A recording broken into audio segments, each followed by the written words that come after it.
começar a falar sobre a palavra. Bem? Então, vamos lá. Então, está gravando.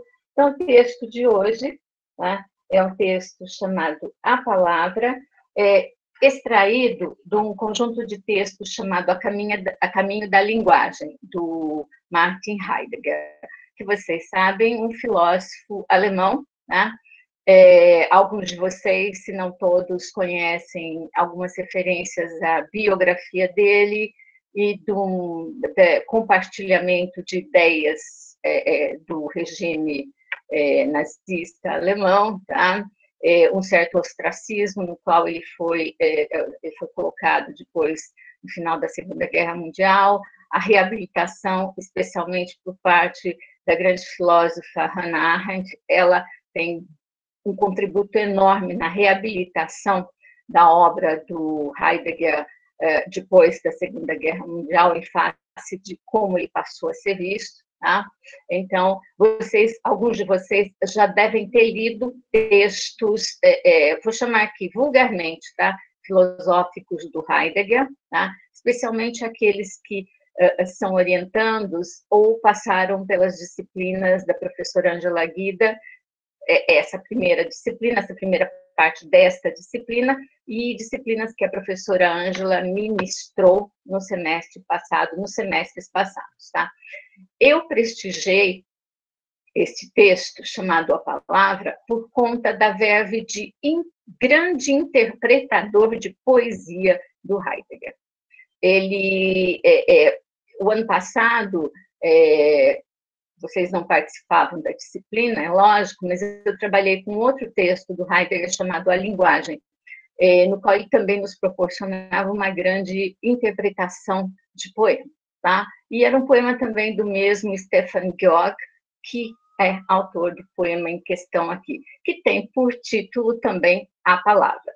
Eu vou fazer algumas relações com as aulas anteriores, com as falas anteriores, tá? Por exemplo, na aula anterior, a partir da leitura, a partir do estudo dos textos do George Agamben, nós percebemos um percurso, né, do pensamento, passando pela palavra, chegando à linguagem. A linguagem que é esse compósito, esse construto linguístico orientado por uma certa racionalidade. Tá? Então, antes desse compósito, antes desse construto chamado linguagem, nós temos pensamento e temos a palavra.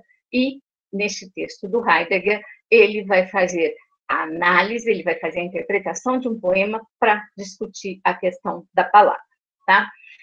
Quem está com o texto pode acompanhá-lo, quem não está pode ouvir a minha fala e depois compulsá-la com o texto. Okay?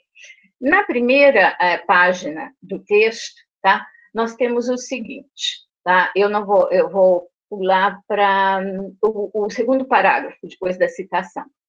A palavra, no modo em que já foi palavra, perdeu-se do antigo lugar em que deuses apareciam. Como já foi a palavra? A proximidade de um deus acontecia na própria saga de um dizer. Então, vejamos, aqui, não só o Heidegger, mas ele vem de toda uma tradição orientada especialmente pelos gregos, tá? Pela filosofia grega, é a palavra e a sua instância divina, sobre o que, de alguma maneira, nós já falamos, eu já falei para vocês, tanto no primeiro texto, quando, me desculpem, quando falei sobre a linguagem a partir de considerações da Marilena Chauí e também no texto anterior, nos textos anteriores do George Agamben. Tá? Então, como o Cassiano disse, a busca por um sentido, porque a linguagem tem o sentido, porque ela é organizada racionalmente, mas e a palavra? Qual é o sentido da palavra? Então, um primeiro sentido é esse sentido sagrado, o sentido de que ela é oriunda dos deuses, ela foi compartilhada. Aí é uma pergunta, será que é o melhor verbo? Compartilhada com nós, seres humanos, e nesse compartilhamento, o sagrado decai. Ele é desconsagrado, ele eu pensei aqui, ele é violentado, porque a violência é uma instância que atinge o sagrado, que provoca a desconsagração. Então, nesse sentido, há uma tentativa, vamos dizer assim, grosso modo, pensando, de recuperar esse sentido sagrado da palavra, tá? Mas não uma perspectiva messiânica, mas essa sagração da palavra como instância maior à qual pertence o ser humano, tá? Então, aí, passemos para o texto, o poema, tá? Do Georg, desculpe, do Stefan Georg, tá? Esse texto eu procurei em alemão, tá? Por quê? Porque no processo de tradução há as adaptações que passam a ser convenientes para a língua de chegada. Então, houve aqui algumas conveniências, não tão grandes assim, mas para mim significativas. Tá? Então, eu não vou colocar para vocês em alemão, vocês podem procurar em sites de literatura alemã. Esse poema, inclusive, foi musicado na década de 1960, vocês podem ouvir a melodia que acompanha esse poema, tá? Mas, primeiro indício, em alemão, a palavra, veja, é muita palavra, né? Das Wort. Das é o artigo neutro em alemão. Então, em alemão, a palavra, como substantivo, ela não é masculina nem feminina. Ela pertence ao gênero neutro. O que não significa que ela seja neutra. A palavra contém, como substantivo neutro, toda a diversidade, todos os gêneros, todas as nuances. Tá? Então, esse é um indício significativo para a gente pensar a palavra, porque em língua portuguesa nós pensamos a palavra feminino, tá? Isso significa alguma coisa também, significa que há uma matriz, que há uma nutriz, a ideia da mãe, do nutriente, a ideia da terra, a ideia de uma certa natureza por detrás da expressão a palavra. Mas em alemão, o gênero neutro acaba indiciando a diversidade, acaba indiciando algo para além do gênero, algo para além de toda a tentativa de unificação e de racionalização. Tá? Então, esse é um dado importante. Por isso, eu já disse isso aqui, se eu não disse aqui, já disse em outros lugares, a gente não precisa saber todas as línguas do mundo, isso não é possível. Mas, quando nós conhecemos alguma coisa de outras línguas, e nós temos um texto traduzido, é interessante que a gente faça essas buscas, porque essa busca pode nos levar... não, Wellington, eu não tenho esse conhecimento, se existe um princípio comum, tá? Eu sei que não há, por vezes, correlação com a tradução, tá? Em língua portuguesa. Por vezes, um substantivo é masculino e sai na tradução, quando vem para a língua portuguesa, é feminino, tá? Ele é masculino, feminino, ou no caso da palavra, neutro, tá? Eu posso fazer uma busca acerca disso, mas há um parentesco, há uma ligação bastante referencial do alemão e da presença do neutro com o latim e com o grego, tá? Então, essas questões de ordem da estrutura da língua, elas têm um parentesco muito grande com o latim e com o grego, coisa que se perdeu na língua portuguesa, por exemplo.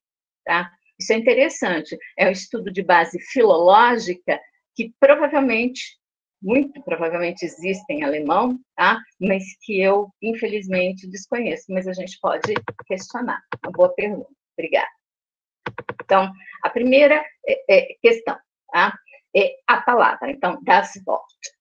O primeiro verso, aqui traduzido como milagre da distância e da quimera, em alemão, ao invés do E, da conjunção, tá, aditiva, nós temos uma conjunção adversativa. Em alemão, não é E, estaria, se a gente fosse traduzir, vamos dizer assim, muito mais próximo do alemão, seria oder. Oder em alemão é ou, a conjunção alternativa. Então, milagre da distância ou da quimera. Quimera que nós poderíamos, em alemão, Traum, que é sonho. Tá? Então, a quimera, sonho. Mas eu percebi que a tradução aqui utilizada, ela tenta e ela consegue manter a rima, manter esse eco. Tá? Então,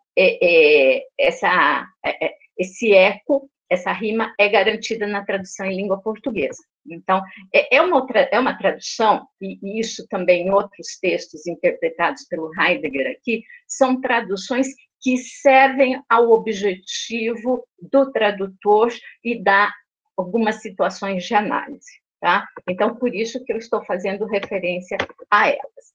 Uma outra questão aqui, não sei se alguém se atentou, porque isso vai aparecer mais lá para o meio do texto, do ensaio.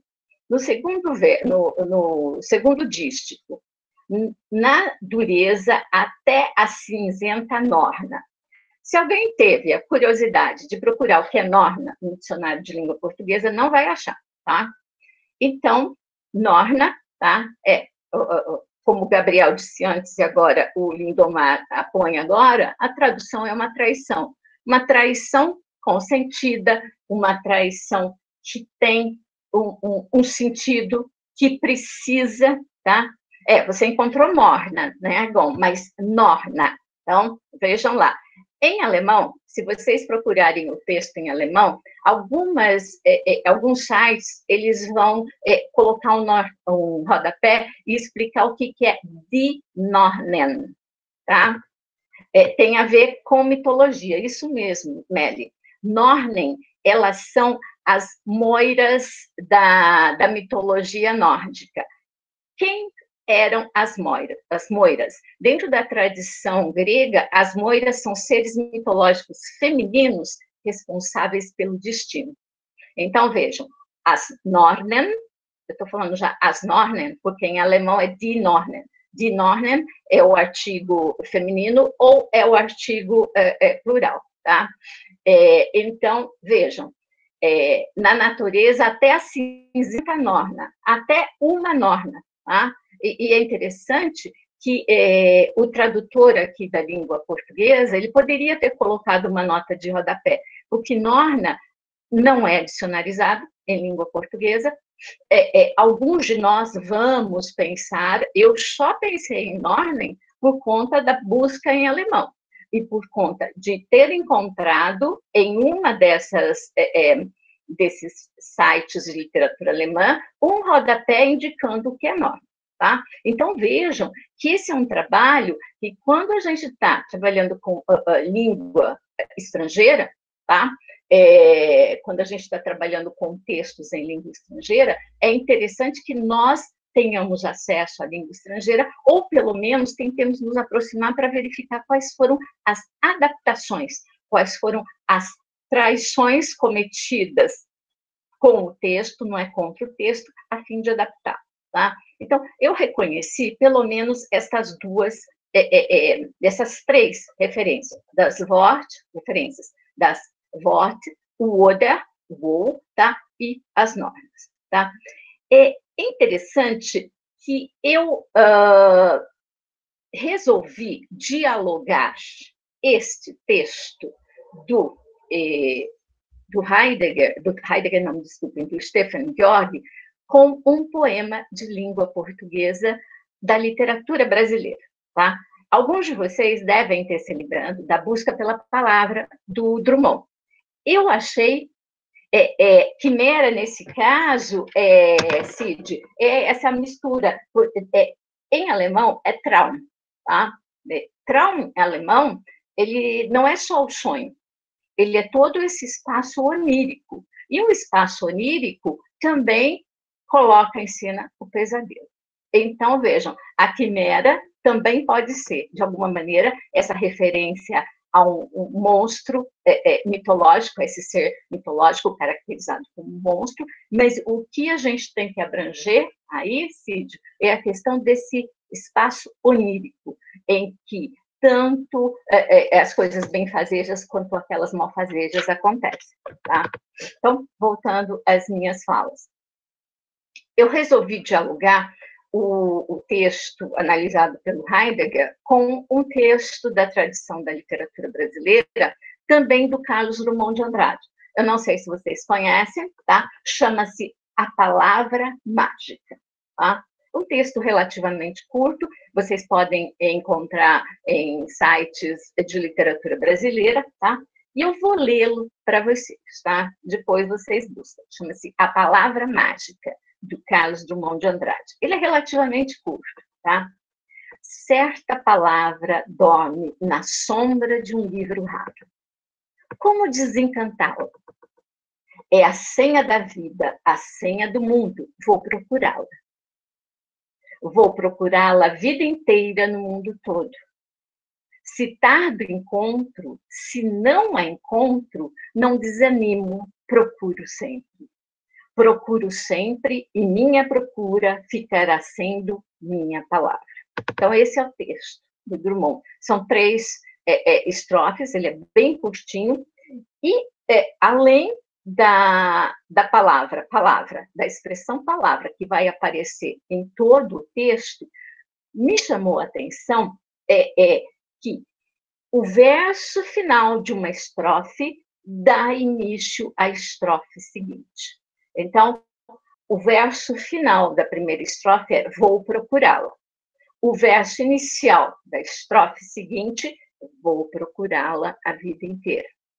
O verso final da segunda estrofe, procuro sempre. O primeiro verso da terceira estrofe, procuro sempre e minha procura ficará sendo minha palavra. No texto do Stefan Georg, como analisado pelo Heidegger, ele chama a atenção que a palavra começa o texto, ela é o título do poema e fecha o poema. Então, há a repetição da palavra no título e a repetição da palavra. Palavra, gente, é muita palavra, então isso gera um certo, às vezes uma certa conturbação, mas na medida do possível eu vou explicitando a que palavra estou me referindo, ok? Então, a palavra é o título, mas a palavra também está presente no último verso, analisado pelo Heidegger. Aqui, a expressão palavra também está a palavra mágica e a palavra é a última palavra do conjunto de versos do Drummond. Então, aqui, o que a gente percebe? Que há um recurso estilístico, um recurso retórico em cena, que é a repetição. Tá? A repetição é altamente significativa. Na oralidade, quando nós estamos vocalizando um texto, tá? Um texto escrito, né? Nós não necessariamente vocalizamos como ele está escrito, nós acabamos repetindo uma série de expressões. Vocês podem ter, por exemplo, o exemplo da minha própria fala. Vocês têm aqui o texto do Heidegger, vocês me têm vocalizando de alguma maneira esse texto, só que o índice de repetição com que eu faço isso é muito grande. O que isso significa? Eu tomei aqui o que é repetição a partir de um texto que eu gosto muito de usar para análise literária. Tá? Chama-se Elementos de Retórica Literária, de um alemão chamado Heinrich Lausberg. Tá? É um compêndio muito bom, tá? Para nos esclarecer. Eu uso para análise de poesia, para análise de texto literário, mas para análise de conversação, para análise de textos que nós apuramos nas nossas pesquisas, o compêndio do Lausberg é muito bom. Então, o que ele escreve sobre a repetição? Eu tomo o texto Ipsis Literis do Lausberg. A repetição detém o fluir da informação. e dá tempo para que se saboreie afetivamente a informação apresentada como importante. Há um enriquecimento afetivo aliado à informação. Então, aqui, no texto do Drummond e no texto analisado pelo Heidegger, o que nós temos? A palavra é reiteradamente posta em cena, e no texto do Drummond é a busca pela palavra, é a procura pela palavra. E o que poderia ser exaustivo e tão somente uma informação passa a ser aquilo que dá sentido ao texto, tá? Mas não somente um sentido, vou interpretar grosso modo o que significa esse texto, não, é o próprio sentido afetivo daquilo que nós buscamos, daquilo que o texto tem como ingrediente de sedução do outro. Aqui, quando o Drummond fecha, procuro sempre, minha procura ficará sendo minha palavra. Tá? A procura pela palavra ocasiona, no eu lírico, mais palavras, mas não qualquer palavra. A palavra poética, a palavra sagrada, a palavra consagrada por aqueles deuses aos quais o Heidegger faz referência no início do seu texto. E de que, de alguma maneira, o eu lírico no texto do Stefan Georg faz referência às Nornen, a essas entidades mitológicas que são responsáveis pelo destino, pelo fado, pela vida das pessoas. Então, qual é o fado do poeta? Qual é o fado do filósofo? Qual é o nosso fado como estudiosos de linguagem? O nosso fado é perseguir, é insistir, ou melhor, insistir é meio chato, mas é persistir na busca da palavra, tá?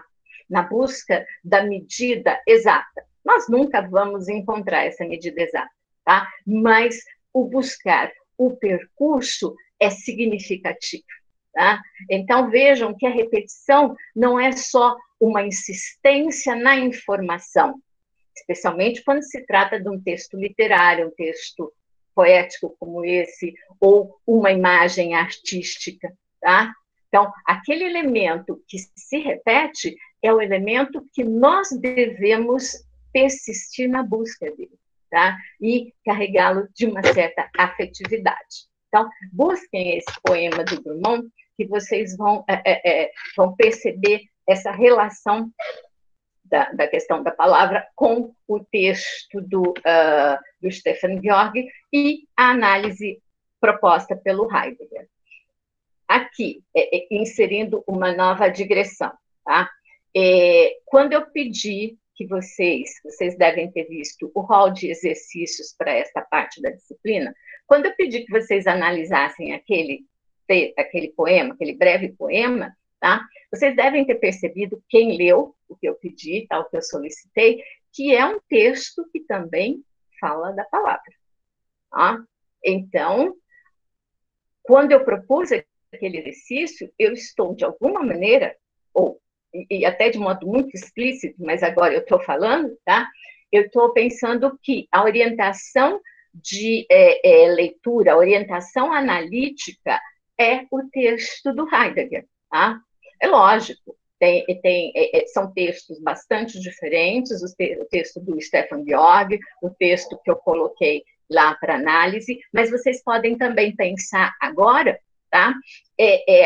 A Bruna, tá certo, isso mesmo, Bruna, a parte também do texto do Drummond. Então, vejam, vocês podem fazer um diálogo entre o texto, o poema que eu coloquei no exercício, o poema do Stefan Georg e o poema do Drummond.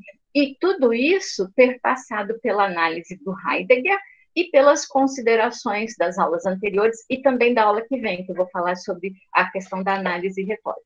Então, vejam que eu estou propondo um exercício validado pelas ideias que eu estou colocando em cena aqui, tá? E não um exercício aleatório. Tá? Então, vamos lá. Na sequência do texto do poema, o Heidegger vai escrever o seguinte, tá?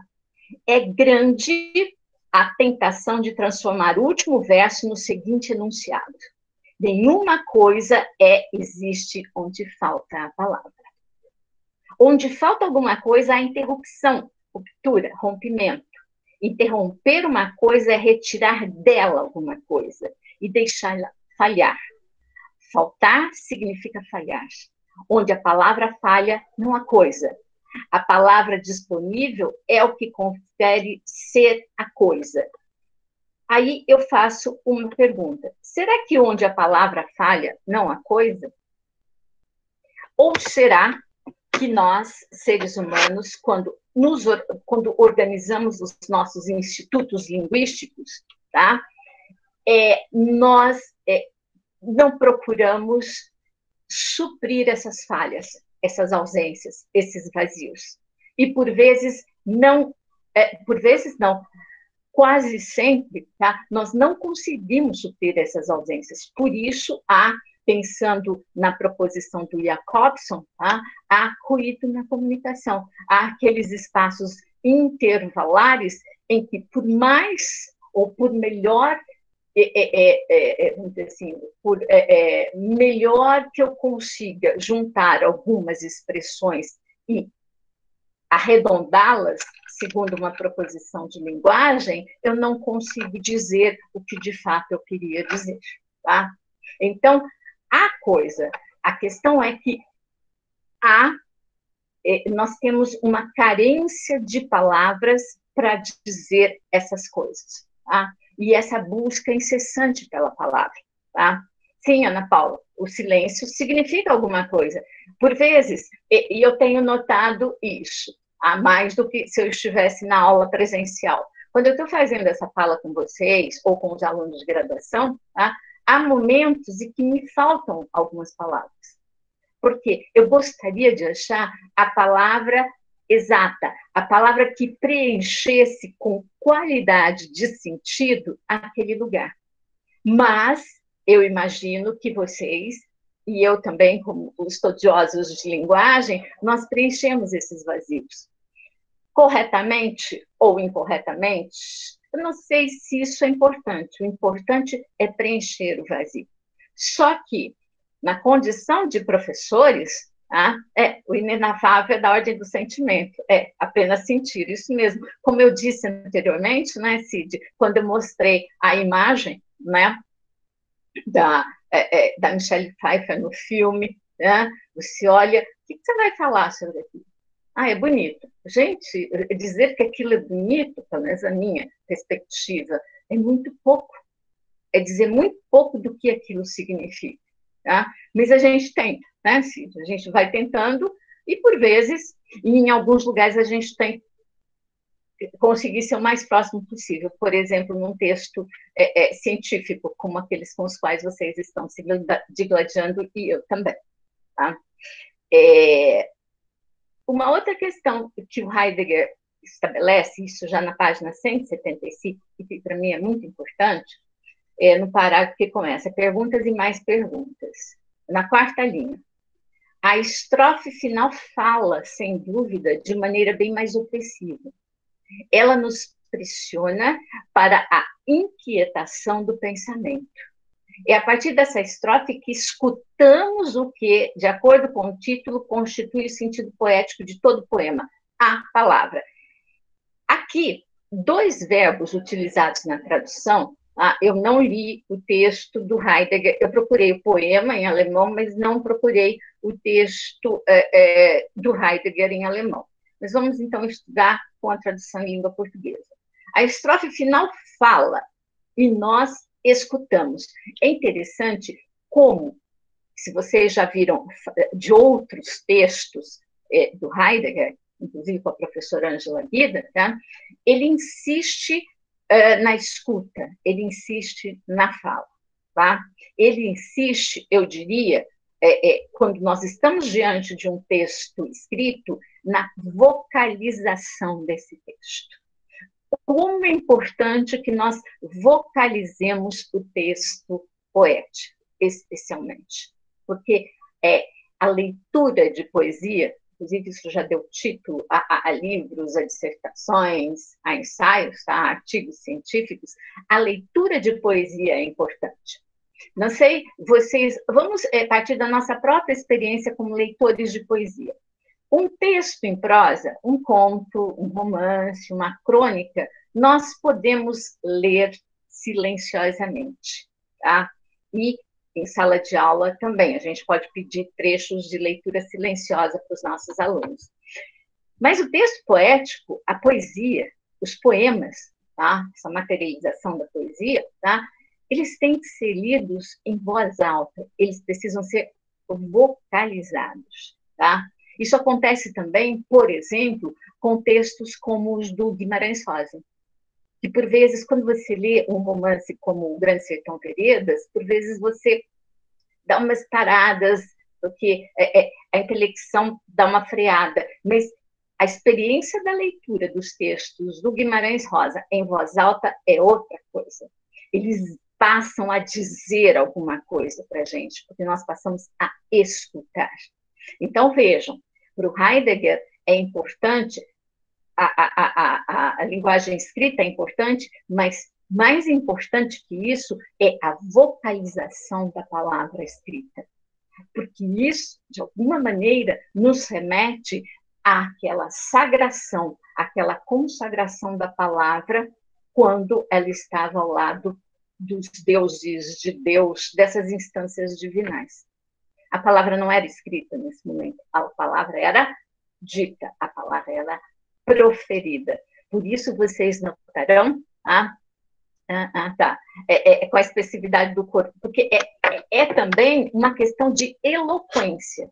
Aí vocês deveriam, alguns de vocês eu sei que se interessam, especialmente a professora Sueli acaba de lançar um livro pela editora da UFMS sobre questões retóricas, tá? É interessante esse saber retórico, tá? A eloquência faz parte do percurso retórico. E eloquência é quando você diz expressividade, é quando você não somente lê, mas como você coloca o que o Cid chamou de sentimento em cena também, tá? É um aspecto significativo, especialmente quando nós vocalizamos os poemas, tá? Então, aqui eu chamei a atenção para as expressões falar e escutar, porque elas são muito recorrentes nos textos do Heidegger, especialmente nos textos em tais interpretação de poesia, tá? Interpretação de poemas. Mais adiante, o Heidegger observa o seguinte: somos quase que obrigados a operar essa transformação tão logo observamos que o primeiro verso da estrofe final termina com um sinal de 2 pontos. Esse sinal gera a expectativa de que algo será enunciado. Isto é, gera a expectativa no leitor de que algo será explicado.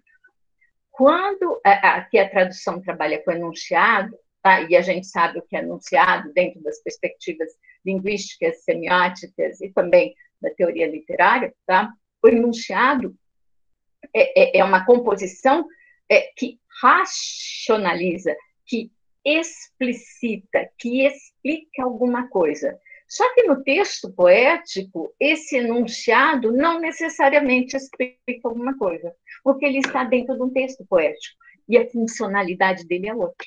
Tá? Então, esse sinal gera a expectativa de que algo será enunciado. O mesmo acontece com a quinta estrofe. No final do primeiro verso da quinta estrofe, encontramos também o sinal de 2 pontos. Depois de longa procura, ela me dá a notícia. Assim, aqui nada repousa sobre razão profunda. Uma outra questão. Quando eu li pela primeira vez esse texto, esse ela, para mim, eu colocava como referente, eu tinha na minha cabeça como referente a palavra. Mas depois de ler a tradução em alemão, de trabalhar com a tradução com o original em alemão, eu percebi que o ela não é a palavra, é a norna. Porque é a norna que o eu lírico encontra e é com a norna que o eu lírico estabelece o diálogo na busca pela palavra. Não é a palavra que responde, no caso aqui, é a norna. porque a palavra, ela já se perdeu na sua... É como as sereias do Kafka, Natália. Então, veja, a palavra já se perdeu, tá? Então, o poeta, esse eu lírico, sai em busca da palavra, e quem ele encontra? Ele encontra uma Norna, tá? Eu vou colocar aqui, Gabriel, na verdade não é Norna, de Nornen. Isso aqui são as Nornas em alemão, tá? E na tradução, em alemão tá Non, tá? E em português foi traduzido como Norna, né? Porque assim como as moiras, as Nornas seriam plurais, elas seriam, as moiras são em número de 3, as Nornen, eu não sei se também são em número de 3, mas há uma possibilidade de que sejam, dado o parentesco entre essas mitologias, tá? Mas a Norna, ela é quem vai guiar o eu lírico, o poeta, na busca pela palavra, tá? Porque o poeta está destinado a encontrar as palavras exatas na medida em que ele vai construindo o seu percurso. Então, vejam, as palavras, e não vai encontrar uma palavra, aquela palavra perfeita, tá? Ele vai buscar palavras, e a cada trecho do seu percurso ele encontra uma palavra, ou ele encontra um conjunto de palavras. Mas é difícil, ou nunca ele vai encontrar a palavra exata, a palavra perfeita. Essa é a busca do poeta, tá? Por isso, eu fiz referência à busca da palavra do Drummond e fiz a leitura para vocês da palavra mágica. E talvez a palavra mágica seja a palavra, ou seja, a palavra. Porque a palavra busca a palavra.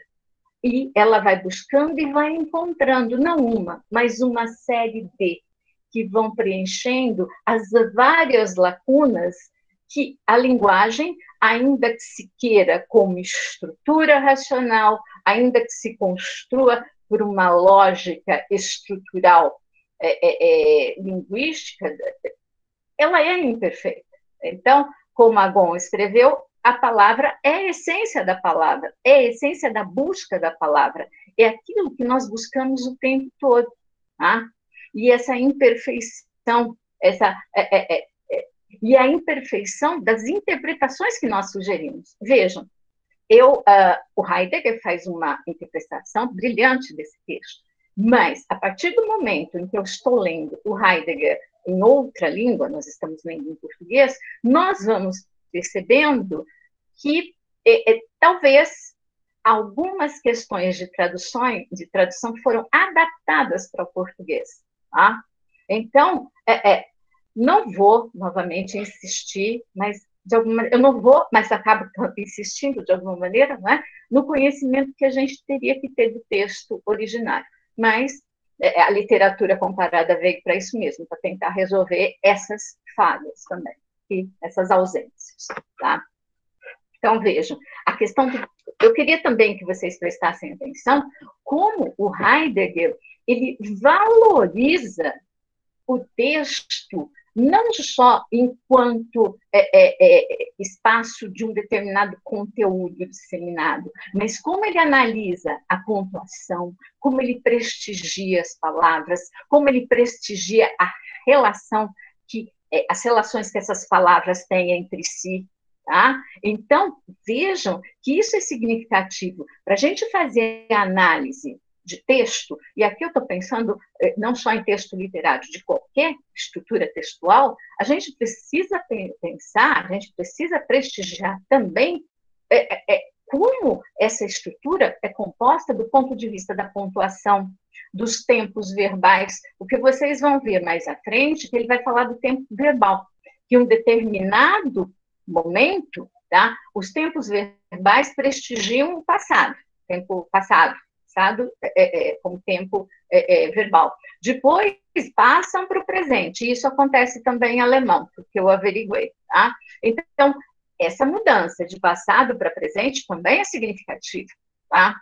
Isso, há um texto que nós estudamos o ano passado nessa mesma disciplina, o professor Geraldo sugeriu, um texto do Benveniste sobre a questão do tempo, tá? Que é bastante interessante. E nós estabelecemos uma relação entre o texto do Benveniste e um texto do professor Benedito Nunes, O Tempo na Narrativa.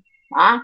Então, a conciliação desse texto, um mais, vamos dizer assim, atinente à área da linguística e o outro mais atinente à área da literatura, a conjunção de ambos nos propicia uma leitura do tempo, tá? Como uma categoria significativa, não só no texto literário, mas no próprio texto verbalizado, no texto oral que nós temos cotidianamente. Tá? Na sequência, na página 176, vocês devem notar também o estudo, a questão etimológica, como isso é referencial importante para os estudos do Heidegger. Isso também, eu sempre digo para vocês, isso é importante também para mim. Tá? Ele vai falar sobre o verbo renunciar. E ele vai dizer o seguinte: uma renúncia não é um enunciado, embora ainda talvez seja um desejo. Renunciar é um verbo. Zeichen, sichten, anunciar. É a mesma palavra que zeigen, mostrar, que o verbo dei que eu me, que o verbo dicere. Anunciar, mostrar, significar deixar ver, trazer para um aparecer. Deixar ver em mostrando é o sentido da antiga palavra alemã sagen, a saga do dizer. E dizer em alemão, eu vou colocar aqui para você, dizer em alemão é sagen. Sagen. Tá? Então, percebam que o Heidegger vai trabalhar com a aproximação. Tá? A gente percebe que o radical é o mesmo, tá? Fazendo esse desmonte estrutural das palavras. Tá? Então, Zeichen, tá? Eu renuncio a partir daquilo que é mostrado para mim. Eu não renuncio a partir de nada. Eu renuncio a partir da demonstração de que há várias possibilidades de reconhecimento, portanto, eu acabo renunciando, ou o eu lírico acaba renunciando a essa busca pela palavra perfeita. Ele acaba percebendo que as estruturas do dizer e as estruturas do mostrar, do fazer, são estruturas que possibilitam várias alternativas interpretativas. E o que eu tenho que fazer, e aí entra a perspectiva retórica, eu tenho que argumentar em favor daquilo que eu quero dizer. Tá? Zeichen também é da mesma família do Sagen, tem outra expressão que é zeichnen, que é desenhar. Então, se vocês forem buscar em alemão, dizer, mostrar, renunciar, são expressões que têm parentesco, tá? E é isso que eu sempre proponho para os meus orientandos e proponho nessa disciplina, em outras disciplinas, que nós façamos essas buscas, porque essas buscas acabam nos orientando para outras possibilidades analíticas, tá? E até bastante argumentáveis, tá? O poema quer dizer isso, quer dizer, o poema não quer dizer nada, ele já diz, tá? O que esse dizer me possibilita interpretar. É esse o meu papel como analista de texto, seja literário, seja um texto oralizado, texto de uma entrevista. Eu sempre penso nas entrevistas que as pessoas fazem, como pesquisa básica, tá? Não é só escutar, mas escutar bem. Por que essa pessoa utilizou essas expressões? Como elas podem se relacionar, tá? E não é porque essas pessoas querem que elas se relacionem. Esse relacionamento acaba sendo, em algumas situações, inconsciente. Eles existem num outro nível cognitivo, tá? E que a linguagem na sua imperfeição, acaba trazendo à tona. Tá? Eu mostrei um outro verbo que me chamou não é que o português limita, Gabriel, é que, por exemplo, eu trabalho com alemão, eu já dei aula de alemão, estou afastada há algum tempo do alemão, tá? Mas eu trabalhei com literatura e língua alemã durante algum tempo. E a minha formação propicia isso. Então, por exemplo, quem trabalha com língua francesa, o francês propicia algumas relações. Quem trabalha com língua inglesa, quem trabalha com língua espanhola, dizer, o conhecimento de outras línguas nos propicia fazer esses intercâmbios. É interessante isso. É um trabalho que nós não podemos deixar ao lado. A gente precisa usar esses conhecimentos que nós temos. Tá? Então, eu acabo utilizando esse conhecimento para propor, para além da interpretação do Heidegger, outras orientações que eu tenho que pensar em língua portuguesa. Eu pensei noutra aqui, por exemplo, o poeta aprendeu a renunciar. Aprender em alemão é o verbo lernen, que é parente do substantivo Lehrer. Lehrer é o professor. Tá? Então, o poeta aprendeu alguma coisa e por via do seu por via do seu poema, ele pode professar alguma coisa. O Heidegger não diz isso, tá? Mas eu estou dizendo a partir do verbo, eu vou colocar para vocês, o verbo lernen igual aprender. E der Lehrer é o professor. Então, vejam, Lerner e Lehrer têm um certo parentesco. Tá? E esse parentesco me propiciam, a partir da leitura do Heidegger, da interpretação que ele faz do Stefan Zweig, pensar o poeta como um aprendiz da palavra e que, no percurso do seu aprendizado, oferece a oportunidade de outros aprenderem com ele. E esse oferecer a oportunidade dele é a ideia do professor, daquele que professa alguma coisa que sabe. Isso, para mim, é extremamente significativo, porque aquilo que vocês, nós professamos como professores, é o percurso do nosso aprendizado. Tá? Nós aprendemos. O poeta também é um aprendiz. Então, nós vamos... você citou aqui um poema do Agostinho Neto, eu estou lembrando de um conjunto de textos, são ensaios, tá? Do escritor português Carlos de Oliveira, que se chamou Aprendiz de Feiticeiro. Tá? É como se o poeta fosse esse aprendiz do feiticeiro, como se o escritor literário fosse aprendiz de feiticeiro. O filósofo é outro aprendiz. Tá? Todos somos aprendizes. O professor é um aprendiz. Nós que estamos aqui lidando com a linguagem somos aprendizes. Então, eu acabei extrapolando, tá? Eu acabei indo além dessa proposição, tá? Que o Heidegger coloca da interpretação de um texto poético. Vejam como, de um modo bastante sutil, o Heidegger estabelece nesse texto, que aparentemente seria um texto interpretativo somente, o diálogo da poesia com a filosofia. Tá? E nós precisamos, vamos dizer assim, precisaríamos, tá, acompanhar esse texto para desfiar, para desconstruir esse aparente discurso apenas interpretativo, para ver como se estabelece esse diálogo. Porque aqui, nesse texto, o Heidegger está falando do quê? De filosofia também, tá?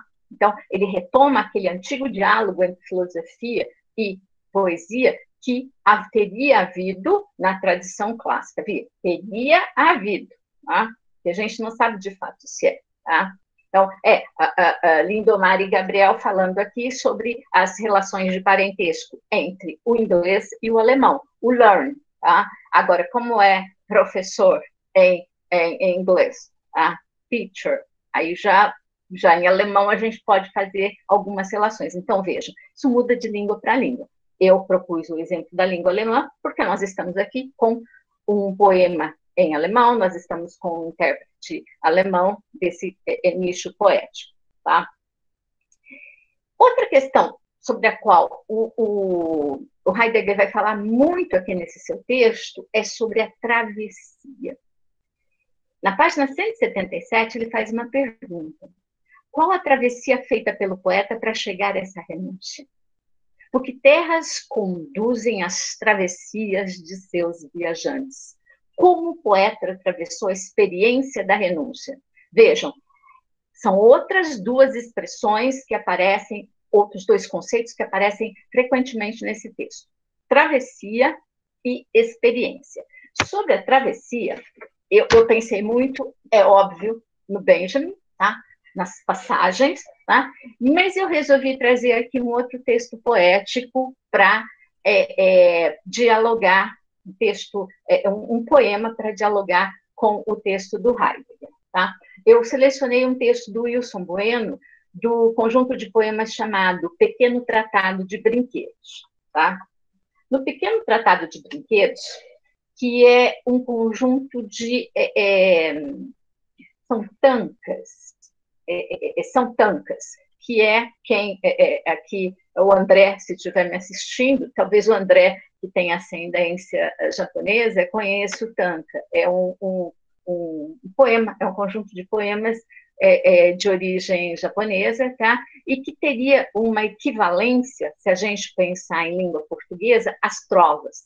Inclusive, pela disposição dos versos e pela matriz, quando a gente faz a escansão, são redondinhos, tá? Então, o tanka que eu selecionei chama-se passagem. Travessia, passagem. Viemos de longe, nosso avô muito doente, arrastando as pernas. Depois, o varal da noite, no lençol, nosso avô dentro. Vejam, ele está falando aqui, o eu lírico, a minha interpretação, de duas travessias. Uma travessia, viemos de longe, nosso avô muito doente. Pode ser um percurso de viagem, pode ser um percurso de vida desse avô. Então, essa aí é uma passagem. Tá? Depois, uma travessia. Depois, o varal da noite, no lençol, nosso avô dentro. Essa foi a última travessia, foi a última passagem. A passagem da vida para o estado da morte. Tá? Então, o poeta, tá? A ideia do percurso, a ideia da viagem, a ideia da passagem, da travessia, elas são ideias, eles são conceitos que nos levam a pensar na própria experiência propiciada por esse percurso. Não é só uma experiência de vida, é uma experiência de palavra, é uma experiência de mutação, uma experiência de possibilidades. Quando eu vejo também essa ideia de travessia, de passagem, e leio a Bruna, lembrou bem, eu ia falar aqui, eu lembro de quem? Do Guimarães Rosa. Travessia, passagem, grande sertão, veredas. As veredas reconhecem, indiciam as passagens, indiciam as travessias que são feitas. Então, a partir do Heidegger, nós podemos fazer a leitura de uma série de textos literários de várias literaturas, mas nós pensamos aqui na literatura de língua portuguesa, seja ela de África, não, Gabriel? Seja ela de Portugal, seja ela do Brasil. Eu não conheço a de Goa, tá? Não é uma das que eu tenha acesso, que eu tenha prestigiado em algum tempo dos meus estudos, tá? Mas provavelmente isso está posto aí. A literatura no Ocidente tem, vamos dizer assim, tem para si esse percurso, essas passagens, essas travessias como presenças recorrentes. E é a palavra que propicia esse percurso. É a busca pela palavra, que ao final, o que será que é a palavra? Será que é chegar... Na aula anterior, na fala anterior, eu me lembro quando eu falei da máquina, tá? Da máquina e na colônia penal do Kafka, porque um dos textos do Agamben remetia a isso. Eu fiquei pensando, e eu verbalizei isso para vocês, que em um determinado momento a máquina podia parar, tá? Porque o sujeito que estava ali, que era o comandante da máquina, tá? Ele tinha chego à morte, ele tinha chego à palavra final. E quando se chega à palavra final, não precisa mais de palavras. As palavras são desnecessárias. Tá? Esse poema, esse Tanka, do Wilson Bueno, ele acaba indiciando isso. O poema fecha, o poema acaba quando o avô está pendurado no varal, no lençol. A travessia, a passagem, pelo menos nessa instância, acabou. Noutra instância, outro momento, outro percurso, outras questões que nós não temos condições de averiguar neste momento. Mais adiante, na página 178, o Heidegger vai falar na relação entre nomes e palavras, e vai começar assim. Nomes para o que, da distância, chega ao poeta como algo extraordinário ou algo de sonho e quimera. Com toda segurança, tanto o milagre como a quimera valem para o poeta como o que verdadeiramente lhe concerne, mas cujo ser, longe de querer guardá-lo para si, ele quer somente apresentar. Ele quer professar, como eu disse antes, na minha leitura sobre o Lernen e sobre o Leher. Para isso, nomes são precisos. Nomes são palavras pelas quais o que já é, o que se considera como sendo, se torna tão concreto e denso que passa a brilhar e a florescer por toda parte na terra, predominando como beleza. Os nomes são palavras que apresentam. Então, eu gostei, essa definição do que seja o nome é bastante interessante, tá? Que, em geral, quando a gente pensa em nome, a gente pensa nos substantivos concretos. Não, mas mesmo, o que o nome faz? Ele apresenta a coisa para o outro. E eu novamente pensei em alemão. O verbo que em alemão reconhece ou apresentar é o vorstellen. Vorstellen igual apresentar. Então, vejam. Vorstellen. Vorstellen, o for é um prefixo. O stellen é outro verbo. Stellen é colocar, é pôr. Há um sentido físico. É como colocar-se diante de alguém, colocar-se diante de alguma coisa. E o for, tá? Ele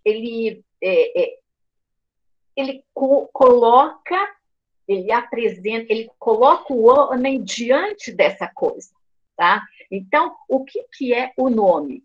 O nome é aquilo que coloca o homem diante das coisas, tá? Então, o Vorstellen, nesse sentido, ele tem essa ideia da presença física, mas a presença física diante, em frente de alguma coisa, tá?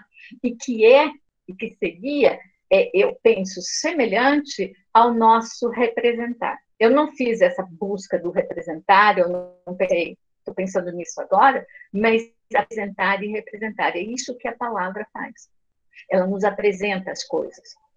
Se não houvesse essa apresentação, como conheceríamos as coisas? Eu vejo as coisas. Tudo bem, eu vejo as coisas. Mas como eu apresento as coisas que eu vejo para as outras pessoas? Como eu coloco aquilo que eu vejo, mas que o outro, por vezes, não vê diante dele? Por via das palavras. Por via dessas expressões que eu vou recolhendo, com as quais eu vou abastecendo o meu repertório. Tá? E, por vezes, eu tenho diante de mim E quando eu estabeleço diante de mim, às vezes é diante do meu pensamento. Eu tenho situações, eu tenho ideias que eu não consigo apresentar de modo completo. Por isso, eu vou estabelecendo todo um discurso de circunlóquio, um discurso reiterativo, um discurso repetitivo. O discurso literário tem essa pegada cíclica. Alguém escreveu sobre isso, eu percebi aqui no chat, essa perspectiva do cíclico, daquilo que vai e acaba retornando ao ponto de partida. O texto literário é isso. Eu penso que os textos artísticos, de um modo geral, estou pensando aqui na escultura, na pintura, no texto dramático, no texto cinematográfico, no texto fotográfico, todos eles são textos que vão circulando, tá, por via das expressões com as quais apresentam o mundo para o outro, temas recorrentes, tá? Temas recorrentes e que fazem parte da experiência humana. Daí, tá, a presença benjaminiana, a ideia, tá, da experiência, que eu vou falar mais ao final. Tá? Há também um ponto, tá, em que o poeta vai voltar à questão da renúncia. Tá? E a renúncia está na página 180. A renúncia à palavra é também uma forma de dizer. Tá? É como o silêncio, tá? Porque o silêncio é uma espécie de renúncia à palavra. Alguém citou aqui também as formas do silêncio da professora Eni Orlandi, um texto bastante significativo. Só que eu preferi trazer aqui como exemplo um texto do Ítalo Calvino, um trecho, tá? O conjunto de textos chamado Palomar. Talvez vocês conheçam, tá? É um conjunto de textos que acompanha o percurso do senhor Palomar e como o senhor Palomar diz o mundo, tá? Como ele diz o mundo no qual ele circula. E há um conjunto de textos, deixa eu só ver a página, tá? Palomar em Sociedade. E ele vai dizer, é um conjunto de textos chamado Do Morder a Língua. Preste atenção. Numa época e num país em que todos se esforçam por emitir seus juízos e opiniões, o senhor Palomar adquiriu o hábito de morder a língua 3 vezes antes de fazer qualquer afirmação. Se na terceira mordida de língua ainda está convencido do que está para dizer, então diz, se não cala-se. Na verdade, passa semanas e meses inteiros em silêncio. Boas ocasiões de calar não faltam nunca, mas pode ocorrer o caso raro de o senhor Palomar lamentar-se de não ter dito algo no momento oportuno. Lembra-se de que os fatos confirmaram aquilo que pensava, e que se então houvesse expressado seu pensamento, talvez tivesse exercido alguma influência positiva, por mínima que fosse, sobre o que estava acontecendo. Nesses casos, seu ânimo se divide entre a satisfação de haver pensado de maneira correta e um certo sentimento de culpa por sua reserva excessiva. Sentimentos ambos tão fortes que é tentado exprimi-lo por palavras.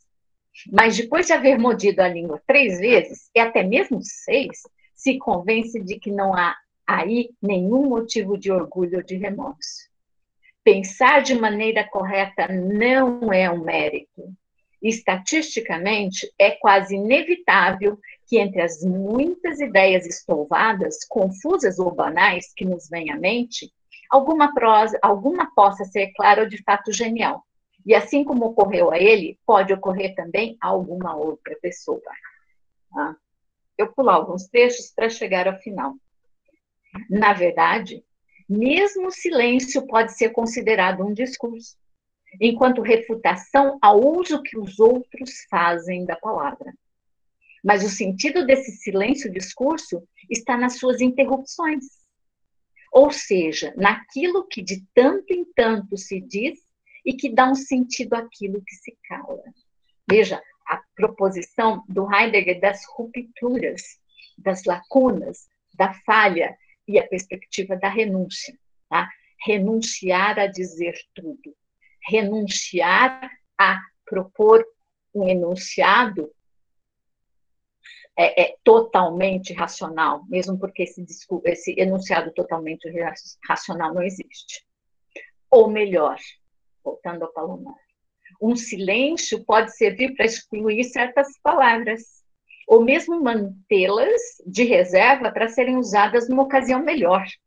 Dessa forma, uma palavra dita agora pode economizar 100 amanhã, ou talvez obrigar-nos a dizer outras 1000. Cada vez que mordo a língua, conclui mentalmente o senhor Palomar, devo pensar não apenas no que estou para dizer, mas em tudo o que se digo ou não digo será dito ou não dito por mim e pelos outros. Formulado este pensamento, morde a língua e permanece em silêncio. Tá? Esse é um texto do Ítalo Calvino, que vocês conhecem também como um grande, além de escritor, um grande estudioso de linguagem também. Nós lembramos das 6 propostas para o próximo milênio, tá? É muito melhor que autoajuda, sem dúvida, Wellington. Se ele tivesse vendido isso como autoajuda, teria enricado, coisa que ele não fez, né? Então, mas a questão de morder a língua tem a ver com a própria estrutura linguística na qual nós estamos envoltos, tá? Nem tudo é para ser dito e nem tudo pode ser dito e nem tudo consegue ser dito, tá? E não só pela estrutura falha da própria linguagem, mas por aquilo que, quando a minha palavra é publicizada, quando a nossa palavra é publicizada, ela é passível da interpretação do outro. E é na interpretação do outro que se residem algumas questões que são significativas, que são frutíferas, também residem aquelas que não são tão frutíferas assim, tá?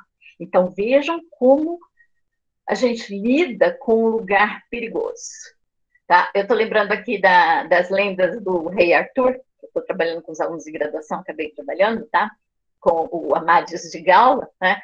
O acento perigoso. Nós que trabalhamos com linguagem, todos nós aqui reunidos, estamos nesse acento perigoso. E que em alguns tempos é mais perigoso ainda, tá? Só que para lidar com toda esse espaço de renúncia, esse espaço de, como eu disse anteriormente, de passagem e travessia, nós precisamos ter experiência, tá? A experiência da leitura, a experiência da linguagem e a experiência da própria experiência. E aqui, tá, de alguma maneira, para mim, não seria possível não lembrar-me disso, tá? Eu lembrei de um texto do ensaio do Walter Benjamin, chamado Experiência e Pobreza. É um texto relativamente curto, mas daqueles que nos colocam em estado de reflexão, estado de, às vezes, angústia diante de como eu interpreto isso. Então, esse texto pode estabelecer, tá? Quem quiser também, Experiência e Pobreza, do Walter Benjamin, ele vocês acham facilmente online, tá? Ele também é um texto possível de fazermos dialogar com o texto do Heidegger.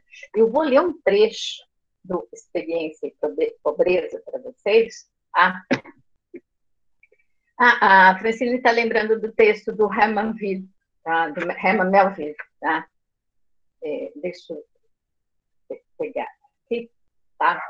Experiência e Pobreza, tá? Página 118. É que eu tenho o livro aqui, tá?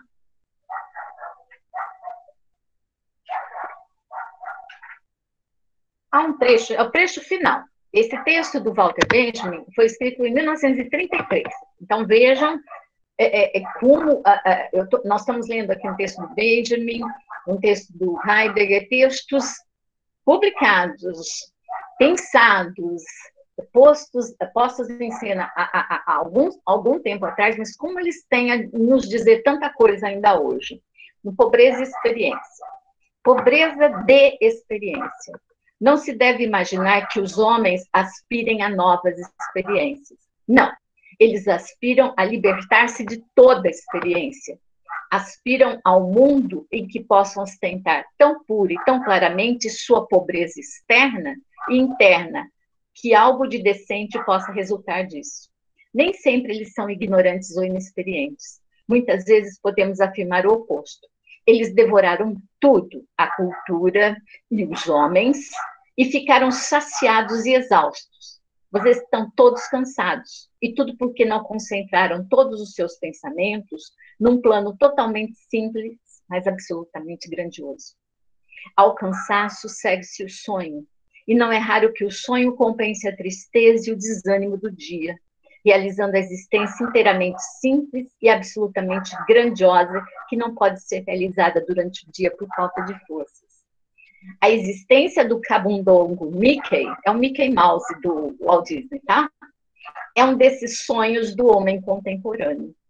É uma existência cheia de milagres que não somente superam os milagres técnicos, como zombam dele, pois o mais extraordinário neles é que todos, sem qualquer improvisadamente, saem do corpo do camundongo Mickey, dos seus aliados e perseguidores, dos móveis mais cotidianos, das árvores, nuvens e lagos. A natureza e a técnica, o primitivismo e o conforto se unificam completamente. E aos olhos das pessoas fadigadas com as complicações infinitas da vida diária e que veem o objetivo da vida apenas como o mais remoto ponto de fuga, numa interminável perspectiva de meios, surge uma existência que se basta a si mesma. Em cada episódio, do modo mais simples e mais cômodo, e na qual um automóvel não pesa mais que um chapéu de palha e uma fruta na árvore se arredonda como a gôndola de um balão. Então, veja, essa pobreza de experiência, essa busca por experiências que se bastam em si mesmas, e aí que o Benjamin vai falar do camundongo Mickey, né, que na época estava, vamos dizer assim, tinha surgido, era um dos booms dessas criações do Walt Disney. Ele está falando da pobreza das nossas experiências cotidianas, do nosso dia a dia, que nós procuramos espaços de fuga em que nós não precisamos estabelecer esse ponto de reflexão, esses pontos de inflexão, como Heidegger nos propõe na análise de um poema. Aí a gente acaba pensando que a leitura de determinados tipos de literatura, tá? Nem sei se eu vou dizer, eu não vou, é difícil determinados tipos de literatura, mas alguns textos literários, que a gente às vezes chama como clássicos, ela se torna exaustiva e cansativa para a maioria das pessoas. Porque esses textos, eles exigem e nos colocam a pensar. E, por vezes, nós estamos cansados de um cotidiano massacrante e tedioso, e a gente não quer pensar. A gente quer a alternativa. Quando eu leio esse texto do Benjamin, ele fala do camundongo Mickey, eu me lembro, por exemplo, de um outro desenho, bem mais perverso, é lógico, né? Como a história do Papaléguas e do Coiote. Né? O Papaléguas correndo à frente daquele coiote, o coiote sempre se dando mal, mas no desenho seguinte, vamos dizer assim, no desenho seguinte, no episódio seguinte, lá está ele de novo pronto com as suas ideias mirabolantes para caçar o Papaléguas. A gente sabe que ele está fadado vamos dizer assim, a não dar certo a sua busca, mas a gente também sabe que depois disso, o Sísifo da Disney, né, o Mickey, e o Coiote, eu não sei se é do Disney também, é tipo Tom e Jerry também, nós sabemos que eles estão fadados, o Tom e o Coiote, as coisas não vão dar certo. Mas a gente sabe também que haverá outro episódio, e no outro episódio eles vão tentar de novo, e vão tentando, e vão tentando, e vão tentando. Tá? E o texto literário, o texto artístico, de um modo geral, eles nos colocam, por vezes, diante da limitação das tentativas. o que significa nos colocar diante das nossas próprias limitações. Então, vejam, quando se fala na cultura de massa, aí eu diálogo com o Adorno, por exemplo, e o Horkheimer, eles estão pensando também nisso. Eles, não é para desprestigiar o desenho que a gente falou aqui, alguns textos que nós temos por aí, alguns filmes, não, mas é para pensar sobre eles. O que eles dizem, sem dizer necessariamente alguma coisa? Eles dizem dessa pobreza cotidiana das nossas experiências e como a gente quer experiências que se renovem a cada dia e que não signifiquem um massacre dos nossos sonhos, um massacre das nossas expectativas. Por vezes, o texto literário provoca esse massacre. Eu sempre, que eu uso sempre mesmo, eu sugiro a leitura, eu diria que é o romance da minha vida, depois vocês leiam isso como quiserem, chama-se O Deserto dos Tártaros, do Dino Buzzati, um escritor italiano. Aquele texto é dos mais... para mim, um texto altamente significativo, porque ele diz dessas limitações, e ele é o limite. Tá? Há também um filme, não assisti ao filme, tem o texto literário, e por vezes é um texto com que eu apresentei alguns queridos. Tá? Então, hoje eu vou ficando por aqui. Eu fiz só a análise do primeiro poema, tá? O texto, Juliana, chama-se O Deserto dos Tártaros. O escritor chama-se Dino Buzzati, tá? Eu vou escrever porque pelo menos 2 pessoas disseram que o áudio hoje talvez não estava muito bom. O Deserto dos Tártaros. Dino Buzzati. Eu não me lembro se é com T ou 2, eu estou pondo aqui. Então, esse é o texto, tá?